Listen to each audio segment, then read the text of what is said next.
नमस्कार, मैं हूं आपके साथ आस्था कौशिक और आपका बहुत स्वागत है हमारे इस खास शो नेताजी का लंच बॉक्स, जहां पर आप देख ही रहे हैं कि प्रचार में धुआंधार तरीके से नेताजी वोट मांग रहे हैं।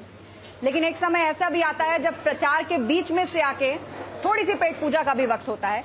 और आज इस शो पर हमारे खास मेहमान हैं मध्य प्रदेश के चिकित्सा शिक्षा मंत्री विश्वास सारंग जी। बहुत बहुत स्वागत है विश्वास सारंग जी आपका इस शो। Thank you. और उन्हीं की विधानसभा में वो चुनाव प्रचार पर निकले थे, बमुश्किल हम उन्हें खींच करके लाए हैं।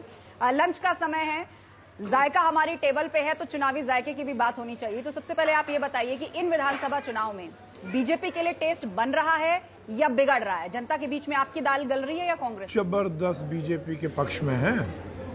टेस्ट बन भी रहा है और लोगों ने मन भी बनाया, हमारी सरकार भी बन रही है, कोई दिक्कत नहीं है।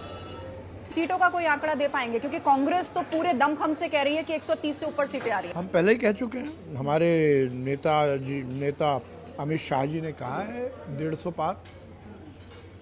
आपने बहुत सारी योजनाएं चलाई, घर घर राशन, लाडली बहना योजना, लेकिन कांग्रेस महंगाई को मुद्दा बना रही है। मतलब महिलाओं के किचन का बजट जो है वो बिगड़ रहा है और वो कह रहे हैं कि बीजेपी महंगाई पे बात नहीं करना चाहती है। देखिए, कांग्रेस बिना आंकड़े के, बिना तथ्य के बात करती है, इसीलिए मुंह की खानी पड़ती है उसको।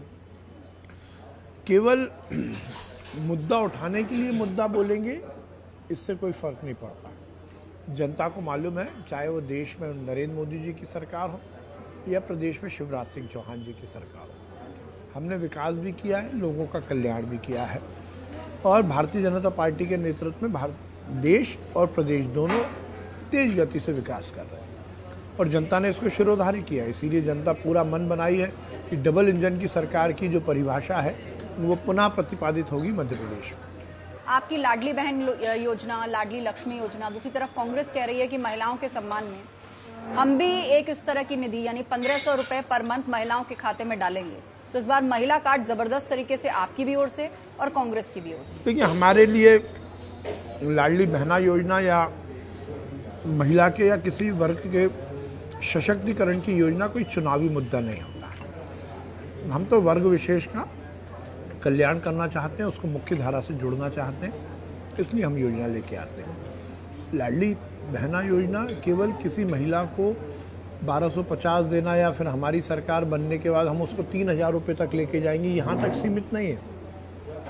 सही मायने में किसी एक महिला को आर्थिक, सामाजिक और पारिवारिक रूप से सशक्त करना है, अपने पैरों पर खड़ा करना। तो महिला सशक्तिकरण का ये अभियान है।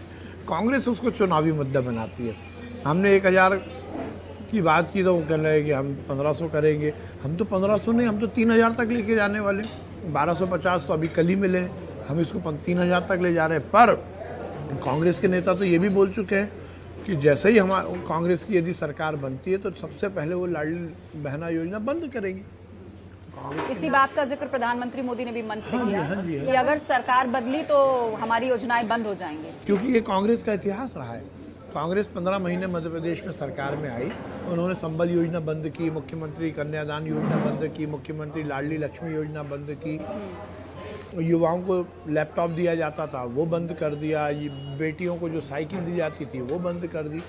कांग्रेस ने केवल 2 काम किए। एक आईफा अवार्ड की पार्टी की जिसमें जैकलिन फर्नांडिस को बुलाया और एक हवाई जहाज खरीदने के लिए 200 करोड़ रुपए। वो कह रहे हैं हमारे पास विजन है और अगर हमारी सरकार आई तो मध्य प्रदेश में हम IPL की टीम बनाएंगे। कमलनाथ जी के सुपुत्र उन्होंने ये आधिकारिक बयान दिया है। देखिए, चांदी की चम्मच मुंह में लेकर पैदा होने वाले बाबा लोग इसी तरह की बात करेंगे। अभी उनका एक्सपोजर नहीं है। IPL की टीम बनाए, अच्छी बात है, कोई दिक्कत नहीं, परंतु ये भी तो बताएं कि 15 महीने में उन्होंने किसी गरीब का कुछ फ़ायदा किया? जिस वादे को लेकर सरकार में आए थे, क्या वो वादे पूरे किए? जवाबी जमा खर्च से काम नहीं चल रहा। आप डबल इंजन सरकार के फॉर्मूले को लेकर जनता के बीच में गए, इतने वर्ष हुए, क्या लगता है आपको ये फॉर्मूला कारगर रहा? आप जनता के ज़हन में क्या छाप छोड़ पाए? नहीं, बिल्कुल कारगर रहा। इसीलिए तो वो मध्य प्रदेश जो सड़कों के मामले में देश का सबसे पिछड़ा हुआ राज्य था, आज सबसे अव्वल राज्य है। इसीलिए तो मध्य प्रदेश में किसान के खेत के टेल एंड तक हमने पानी पहुंचाया। इसीलिए तो शहर और गांव में हम 24 घंटे बिजली दे रहे हैं और खेत में कम से कम 10 घंटे बिजली दे रहे हैं। इसीलिए तो हम किसान की सिंचाई की व्यवस्था को सुचारू कर रहे हैं। इसीलिए तो हमने युवाओं के नए रोजगार सृजित करने का काम किया, इसीलिए तो हमने महिला सशक्तिकरण का काम किया, इसीलिए तो हमने गांव, शहर, खेत खलिहान, महिला, युवा, पुरुष, किसान सबका कल्याण किया, सबका विकास किया। ये सब हो पाया तो निश्चित रूप से डबल इंजन की सरकार के कारण हुआ। केंद्र की सरकार बड़े भाई के रूप में, राज्य की सरकार छोटे भाई के रूप में जब काम करती है तो विकास की गाड़ी तेज चलती है। एक और बड़ी बात कि मध्य प्रदेश में इस बार दिग्गज नेता, केंद्रीय मंत्रियों को भी चुनाव लड़वाया जा रहा है। कांग्रेस कह रही है कि देखिए ये बुरे दिन आ गए हैं, ये कौन से अच्छे दिन हैं। ये फॉर्मूला क्या है और आपको लग रहा है कि इसमें आप कामयाब होंगे? प्रयोग जो किया है आपने। हर चुनाव की अब पार्टी की अपनी अपनी रणनीति होती है। केंद्रीय नेतृत्व की ये रणनीति है और ये तो भारतीय जनता पार्टी की खूबी है, इसीलिए तो हम काडर बेस्ड पार्टी है। हमारे जिस कार्यकर्ता को जो आदेश दिया जाता है उसका पालन करता है। और यदि केंद्रीय मंत्री या सांसद है वही तो मध्य प्रदेश के हैं, कोई मध्य प्रदेश के बाहर के तो नहीं है। कांग्रेस ने किसानों की कर्जा माफी का वादा किया था, उस पर वो आज भी घोषणाएं कर रही है। ओल्ड पेंशन का जिक्र उसने कर दिया है, नारी सम्मान में 1500 रुपए की निधि का जिक्र उसने कर दिया है। तो आपको लग रहा है कि इसकी काट बीजेपी के पास है या कोई ये मजबूत कार्ड है कांग्रेस का? देखिए, सबसे पहली बात तो कांग्रेस जो कहती है वो कभी नहीं करती, इसलिए उनके वचन पत्र, उनके घोषणा पत्र का कोई मायने नहीं है। कांग्रेस ने कहा था कि हम आएंगे और 10 दिन के अंदर हम 2 लाख रुपए का किसान का कर्जा माफ करेंगे। 15 महीने रहे, एक भी किसान का कर्जा माफ नहीं हुआ। कांग्रेस ने पिछले चुनाव में कहा था कि हम बेरोजगारों को बेरोजगारी भत्ता देंगे, किसी एक युवा को बेरोजगारी भत्ता नहीं मिला। उन्होंने कोई योजना चलाई नहीं, बल्कि योजनाएं बंद की। इसलिए उनकी कथनी और करनी में बहुत अंतर है और ये जनता समझती है। वो कुछ भी कह दें। अच्छा, दूसरी बात और है, उनको ये लगता है कि उनकी सरकार नहीं आने वाली, इसलिए लफाजी कर दो, कुछ भी कह दो, कहने में क्या जाता है। पर इस बार जनता गुमराह नहीं होगी। आपके सामने मैं 2 टीम्स रखने जा रही हूँ, 2 जोड़ियां रखने जा रही हूँ। अब आप मुझे बताइए दोनों में से कौन हिट है, किसका जादू चलेगा? एक तरफ प्रधानमंत्री मोदी, अमित शाह, सीएम शिवराज सिंह चौहान जैसे बड़े नाम हैं, ज्योतिरादित्य सिंधिया, और दूसरी टीम राहुल गांधी, प्रियंका गांधी, दिग्विजय सिंह, कमलनाथ। जो दूसरी टीम है वो तो कपड़े फाड़ने की बात कर रही है। दिग्विजय सिंह के कपड़े फाड़िए, ये कमलनाथ जी ने बोला ना सार्वजनिक रूप से। लेकिन वो तो आप पर भी सवाल खड़े कर रहे हैं कि बीजेपी के अंदर 12 चेहरे हैं सीएम के। देखिए, हमारे यहाँ केवल और केवल काडर है। संसदीय बोर्ड जिसका निर्णय लेगा वो आगे काम करेगा, इसलिए हमारे यहाँ कोई कंफ्यूजन नहीं है। कंफ्यूजन कांग्रेस में है। INDIA गठबंधन बना एनडीए को हराने के लिए, लेकिन समाजवादी पार्टी भी चुनाव लड़ने आई मध्य प्रदेश में। कोई तालमेल कांग्रेस के साथ हुआ नहीं, तो क्या लग रहा है आपको? वो कह रहे हैं कि ये गठबंधन तो 24 के लिए था। देखिए, वो गठबंधन तो सनातन के खिलाफ था। जो कांग्रेस का हिडन एजेंडा है, सनातन धर्म को बदनाम करना, हिंदू देवी देवताओं का अपमान करना, हिंदू धर्म को बदनाम करना, उसके लिए उन्होंने वो घमंडिया गठबंधन बनाया। और वो घमंडिया गठबंधन का क्या हश्र हुआ, ये हमें देखने को मिल रहा है। जब तो अखिलेश यादव जी ने पानी पी पी के गालियां दी अभी नेहरू परिवार को। कहीं की ईंट कहीं का रोड़ा, भानुमति ने कुनवा जोड़ा, इससे काम नहीं चलता। ना नीति, ना नियत और ना नेता, इन तीनों के अभाव में ना गठबंधन चलता है, ना संस्था चलती है, ना पार्टी चलती है। एक और बड़ा आरोप कांग्रेस ने लगाया है कि मध्य प्रदेश विधानसभा चुनाव से पहले जो IT और ED की रेड्स हुई हैं, इस्तेमाल बीजेपी कर रही है उसका अपने राजनीतिक फायदे के लिए, कि आप लोग एजेंसियों का इस्तेमाल कर रहे हैं। इसको चुनाव में बार बार मंचों से जिक्र किया जा रहा है। कांग्रेस एक बात बताए, 75 साल की आज़ादी में लगभग 50-55 साल वो सरकार में रहे। क्या वो CBI का, ED का दुरुपयोग कर पाते थे? आप बेईमानी करो और आप कहो कि मैं नेहरू परिवार में पैदा हुआ इसलिए जांच एजेंसी मेरी जांच ना करे।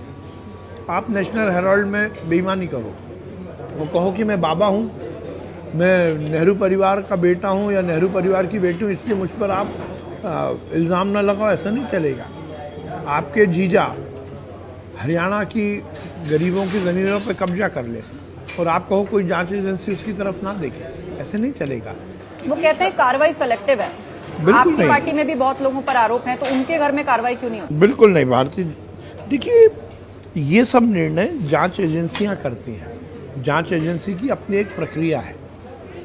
उस प्रक्रिया के तहत किस समय पर क्या हो रहा है, ये उनका इससे किसी सरकार का कोई लेना देना नहीं। इस चुनाव में और भी कई मुद्दों पर बात हुई, जैसे सनातन, राम मंदिर, राम गमन पथ, इन सब पर चर्चा हुई। और दूसरी तरफ कांग्रेस का सॉफ्ट हिंदुत्व, राम और हनुमान। आपको लग रहा है कि कांग्रेस का सॉफ्ट हिंदुत्व कहीं काम आएगा, या क्योंकि वो कहते हैं कि हमारा सनातन 2014 से पहले का। जब हम धर्म को सॉफ्ट और हार्ड की तरफ ले जाते हैं तो वो धर्म नहीं रहता, वो हमारा कन्वीनियंस हो जाता है। ये कांग्रेस की कन्वीनियंस की राजनीति है। बेंगलोर में वो हनुमान जी का विरोध करते हैं, उससे 700-800 किलोमीटर दूर मध्य प्रदेश में राम की बात करते हैं। राहुल गांधी जी 5 साल कभी मंदिर नहीं आते, पर जब चुनाव आता है तो महाकाल बाबा के मंदिर में कोट के ऊपर जनेऊ पहन के अपने आप को हिंदू प्रदर्शित करते। वो भी केदारनाथ भी पहुंचे थे। केदारनाथ पहुंचे तो केवल और केवल मीडिया फोटो सेशन के लिए, मीडिया पेरेंट्स के लिए। प्रियंका दीदी आती हैं, नर्मदा जी की उल्टी आरती उतारती हैं। कमलनाथ जी को आरती उतारना नहीं आता, पूजा करना नहीं आता। और घमंड देखिए क्या कहते हैं कि मैंने हनुमान जी का मंदिर बनवाया उन्होंने। अच्छा, कोई व्यक्ति बनवा सकता है मंदिर? वो तो यही बात राम मंदिर के लिए बीजेपी को टारगेट करके। बिल्कुल, बीजेपी ये नहीं बोलती कि राम मंदिर हमने बनवाया, और ना हम बोलते हैं और ना कोई व्यक्ति इस तरह का घमंड रखे। ऐसा घमंड रावण का भी नहीं रहा कि मैंने मंदिर बनवाया। मंदिर भगवान का बनता है, भगवान का होता है। कांग्रेस अपने मंचों से महंगाई, रोजगार, भ्रष्टाचार, पेंडिंग भर्तियों का मुद्दा उठा रही है, इस पर आप क्या जवाब देंगे? मैंने कहा ना, बिना तथ्य के आरोप लगाना ये कांग्रेस की आदत है। ये सब मुद्दों का पहले पिछले चुनाव में भी लगाए थे और जनता ने उसके खिलाफ मैंडेट दिया था, कांग्रेस को मुंह की खानी पड़ी थी। एक और महत्वपूर्ण सवाल, आपने मेडिकल की पढ़ाई हिंदी में शुरू करवाई, इसके पीछे क्या उद्देश्य था और ये कितना बड़ा चैलेंज था?